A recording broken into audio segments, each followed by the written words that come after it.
Thank you presiding member.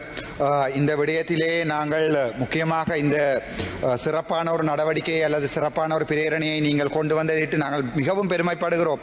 மீண்டும் சொல்லுறேன், வடக்கு மாகாணத்தை பொறுத்த வரைக்குமே உங்களுக்கு ஒரு பெரிய ஒரு ஆதரவு வடக்கு மாகாணத்தில் இருந்தது. முக்கியமாக முதலாவது அரசாங்கம், இதற்கு முதல் இருந்த அரசாங்கங்கள் வடக்கு மாகாணத்திலே கட்டிய அரச அதிபர் மாளிகை என்று சொல்லப்படுகின்ற, நான் நினைக்கிறேன் மில்லியன் கணக்காக செலவழிக்கப்பட்ட அந்த பெரிய அரச மாளிகை, அது மறுபடியும் தங்களுடைய விமல் ரத்நாயக்க உட்பட எங்களுடைய ஜனாதிபதி அவர்கள் வந்து சொன்னார்கள், அந்த அரச மாளிகையை நாங்கள் இப்போது பொதுமக்களுடைய பயன்பாடு, மக்களுடைய காணிகளை சுவீகரித்து, இது தெளிவாக சொல்லுகிறேன், மக்களுடைய காணிகளை சுவீகரித்து, மக்கள் இறந்த மக்கள், இடம்பெயர்ந்த மக்கள், ஒன்றுமே வாழ இல்லாத இருக்கின்ற மக்களுடைய, தமிழ் மக்களுடைய காணிகளை சுவீகரித்து கட்டப்பட்ட அந்த யாழ்ப்பாணத்து அரச மாளிகையை எங்களுடைய ஜனாதிபதி அவர்கள் சொல்லியிருந்தார்கள் அவற்றை தருவதாக. ஆனால் இன்று வரை இந்த 7 மாதங்கள் கடந்து இன்றைய தினம் நீங்கள் இந்த சிறப்பு பிரேரணையை கொண்டு வரும் வரை இன்று வரை ஒரு நடவடிக்கை கூட எடுக்கப்படவில்லை.